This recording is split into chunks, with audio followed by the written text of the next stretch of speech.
Okay, joined now by the one, the only, Helio Castroneves, driver the number '06 Honda for Meyer Shank Racing, who will continue his drive for five in the Indianapolis 500 when we get there in the month of May, and of course, culminating with the 108th running of the Indianapolis 500 presented by Gamebridge coming up May 26th at the famed Indianapolis Motor Speedway. We've trouble. Did you catch any sleep at all? Yeah. By the time you got in, Yeah, 3 a.m. Right? We made it 3 a.m. Yes, it was interesting waiting, but I guess everything went fine. We got here safe, which is the most important. That's good. And you love the weather here, so Yeah, I was expecting a little cooler. Maybe sorry to disappoint. Yeah. No, this weekend's I'm out of here 10 today, degrees. so Looking ahead, obviously 2024, very busy with you adjusting to sort of a new role, but then when May rolls around, you'll be concentrating on another Indianapolis 500. How's that dynamic working out so far? It's been great, Dave. First of all, Happy New Year to everyone. It's great to be back. As you mentioned, the new role will be very interesting, learning curve with MSR. We are working already intensely to our group. As you guys know, the MSR, a lot of the people from sports car end up being my on my side, on the IndyCar side for the third car. The Tom and Felix, they're already set, which what Simon and I were able to build up from 22 and 23. And great to learn this new aspect, of going on from inside and understanding what we need to be doing to becoming faster and faster. The last two ones, 500s, basically was interesting. I felt that we work well as a team, but unfortunately we weren't able to execute with speed. We didn't find what we are looking for, and I feel that now we're definitely on the right track, which I'm very happy to say. So the last 2 years, I'm like, not sure, but now we are ready to go. All right, questions in person. We'll begin with Helio Castroneves. Nathan. Happy New Year. Thank you. I know it's not a full-time thing, but as you, outside of the month of May, put on your team owner hat and are looking at things maybe in a little bit different lens than you have the last couple decades when you were just strictly a driver, how has that changed or widened your perspective on where the series is at, the things it's doing well, the areas it has to potentially grow now that you're maybe looking at things a little bit differently? Well, in that aspect, looking from behind at how the series is going, doesn't need to be a team owner or driver or a spectacle or a fan. I believe we know that we have we have a lot work ahead of us as a group, as a family, as a series. But I understand that everyone is doing the best they can.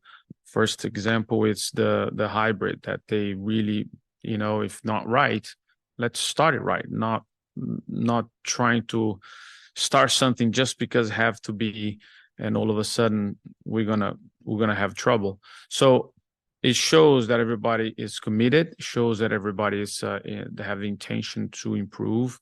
So in my view, I'm 100% on board in every aspect of the decisions they're making. Now, other areas that we have to improve, yes, but we have to continue and sit down as a group and move forward. In my role now is as a team owner, it's learning, understanding the other side. As a driver, you don't see much of it. Sometimes team owners doesn't share that, so you just go what do you see at the moment. And as of right now, it's as I'm seeing, it's a lot of hard work in the MSR, to be honest, which is great. But the boys and girls are doing everything they can to first deliver a great package in terms of setup and car and build up of the cars. The rest of it we're working on as Mike and I, myself and Jim. It would be will be fun. We can't wait to start the 2024. You find yourself thinking about or caring about things like a new TV contract that's being negotiated right now a little bit more than you were when you were in the heat of your driver days? I remember a long time ago when I think Randy Bernard was the one that closed this deal. It was 10 years ago. The interesting part of it, there is other contracts in other series that it's come up, and that could give us sort of a leverage or sort of a reference. In the end of the day, RP is I've been to many meetings with him. I know how he can be strong, and I know he's going to do everything he can to have the best for the series together with Mark Miles and all the rest of the team. Bruce. Helio, in your role now as a partner at the team, I mean, if some bills come across your desk that have kind of popped your eyeballs a little bit, going, wow, you mean I have to participate in that too? Yes. I've seen numbers, and I'm not like RP. I'm more like myself. That's so expensive. Shouldn't we just cut down a little bit here? Now, all joke aside, as I said, Mike is being very transparent, which is great. Learning all that area. I'm working obviously in capitalize new partners, which we got it, and which is great, which give us not only a light in the end of the tunnel, but a long term, and that's what we're looking for, and that's what I'm shooting for. It's not for 24, it's not for 25, it's actually for beyond. So yeah, we working intense for sure. But Mike is an incredible person, and yeah, really having fun so far. And two other from me real quick, is one of the more respected voices in the garage. You've seen IndyCar, grow to this point. It had a little bit of a rough month of December with the delay of the hybrid, and also some of the comments that were made from Honda about making it more cost effective for teams, or they may consider leaving. Where do you see IndyCar right now, and what are some of the things that you see being able to turn that storyline around? Well, I see that we're taking the right step. As I mentioned before, yeah, sometimes manufacturers want to make things happen, but we got to work as a group. They might threat, they might push it, but in the end of the day, we all working together, yeah, and is the right thing to do, instead of having half of the field or the entire field having issues. So that's not going to be good for the series, not going to be for the fans and racing. So in the end of the day, it's the right thing to do.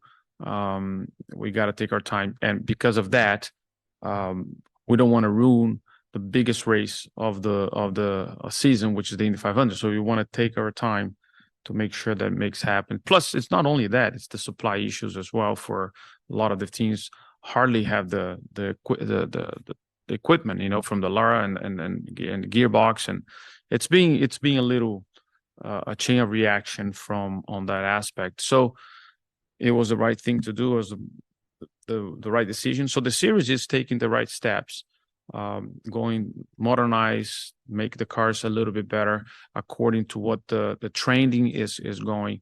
I'm sure future we're going to have a new car, but in the end of the day, we can't just go in and make things happen. So it's always the way this series did, and I fully support it. And Rick Mears played a key role in always being there when you were with Team Penske, to be able to learn from and bounce ideas off of and get advice from. Now playing it forward, you're in that role here. So do you draw on a lot of those conversations you had with Rick now that you're talking with some younger drivers? Big time. Having Tom and Felix obviously having more experience than Tom in IndyCar, certainly will be interesting. I'm not much. This is a new role for me as well, because I'm not much of a spoken in terms of words how they need to be doing. But I feel, because I know I work with Tom as a driver teammate, few years already into with MSR. I guess now he understand what am I gonna be able to give some advice. And to Felix, I'm gonna be knowing Felix obviously during the series, during the season, and it will be fun. I'm up for the challenge, no question.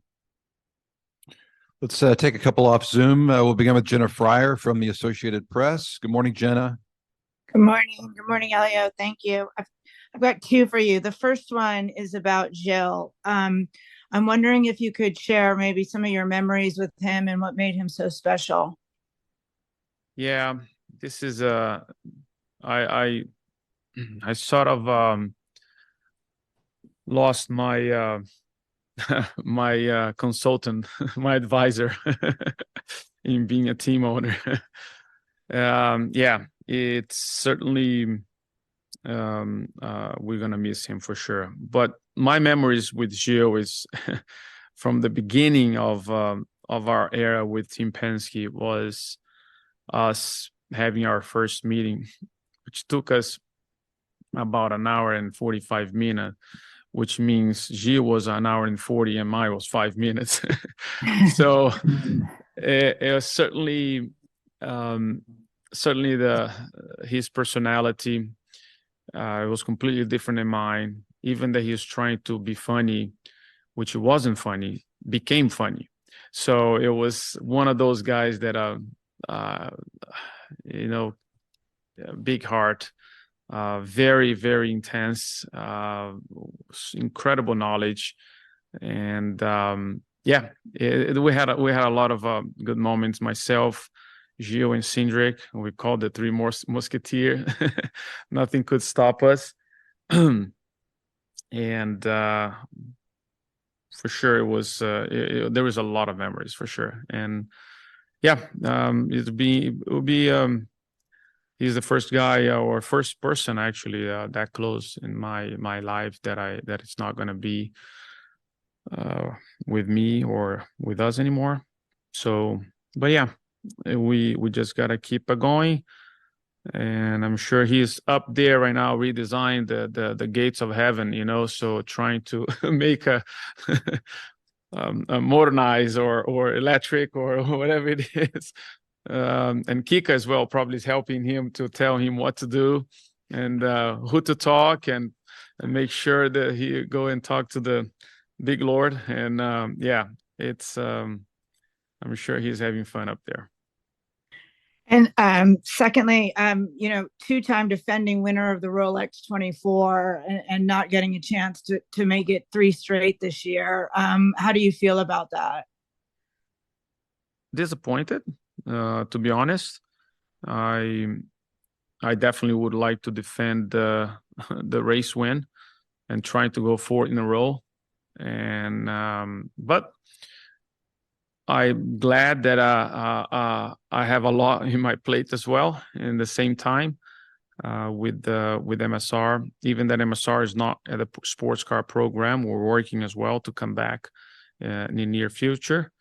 So, but yeah, I wish everyone a great race and good luck for sure.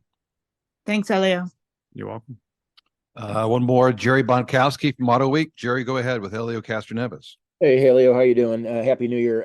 Thank you. Kind of following up on Jenna's question about the sports car thing and that. Was there ever a discussion between you and Mike about possibly maybe racing for another team at the Rolex? And second question, or second part of the question is there any chance that you might have to race any other races in the IndyCar series this year? First question, when you say we racing in another team, me racing another team? I mean, if the opportunity arose that some team said to you, well, MFR is not racing this year in the Rolex, would Mike have allowed you to race? Yeah. There was no, in fact, Tom is racing with another team and another manufacturer, so that wasn't any the issue at all. And I would be able to race for sure, yes. And the second question, I am allowed to race in another IndyCar series. However, that's not the program. Don't want anything happen to our drivers at the moment, but I'll be ready in case, in case they need it. But as of right now, it's not the plan for us to race the full season or anything like that. Okay, thank you very much. Appreciate it. You're welcome. Let's take two more back in person. Tony, go ahead. Thanks for the words on Jill, first of all. Second of all, you've kind of seen this from different hats now as a driver, some ownership as well. What are some rule changes, or maybe one rule change you want to see? Maybe the Dragon going inside, obviously the red flag stuff. Is there a rule in mind that maybe you would like to see a change on? And I'd also want to know which year ring you're wearing. The ring is the last one, 2021. And the rules, when you're talking about just for the Indy 500 in general, or... Well, the Indy 500 for sure. I believe we should have some sort of, my opinion, some sort of if you 5 laps to go or 3 laps to go or 1 lap to go. We should draw a line. I would say last year was kind of like unexpected. Nobody wants to turn out to be okay, but I remember going through the field and the green flag was throwing, and I still turned 3. So it was sort of like rush. I feel that if we just set up, which gives everyone, not only the drivers, strategists, the fans, understanding if lap X, I don't know, 2 laps to go, 1 lap to go, whatever it is, race is over, because that's the rules. That I would like to be more clarify that if we're going to come up with something, we should just determine. All the rest of it, I believe it's working. The series is working extremely well. We talk about different qualifyings. I have 3 groups now instead of only, 12 cars and 12 cars at 2 groups. I feel we can have opportunities to have races. That's my opinion again, in different days. It doesn't need to be for the protocol just because of TV. Sometimes Friday night, could be an option to engage the fans. Going to Friday night or race, things like that. I feel that the series could take some chances, but in terms of technical parts and package, I do believe, and I know we have one of the best races out there. It's so competitive. It's incredible, the times and the difference. So I would not change the rules in that aspect. I believe we should keep it. We'll take one more before we wrap up. Kevin, go ahead. Hey, you said you've seen some of the back end numbers and costs that are associated with this now. Do you foresee that changing some of your driving style for the 500 or some of the aggressiveness? No, when you go all in. You don't think about that. And I tell you what, as I said, Mike was able to build incredible team and with a group of people. And but this is part of it. That's why we're working to have great partnership. Not only put the name on their car, but also create opportunities for the company, be invested in and be part of it too. So no, I will drive the same way as I drove before. All right, you might be sleep deprived, but you wouldn't know. So nicely done, and thanks for the words on Jill too. It's awesome. So I appreciate that, guys. All right, Helio Castroneves. Alexander Rossi will be here in just a matter of moments. Stand by for Alex.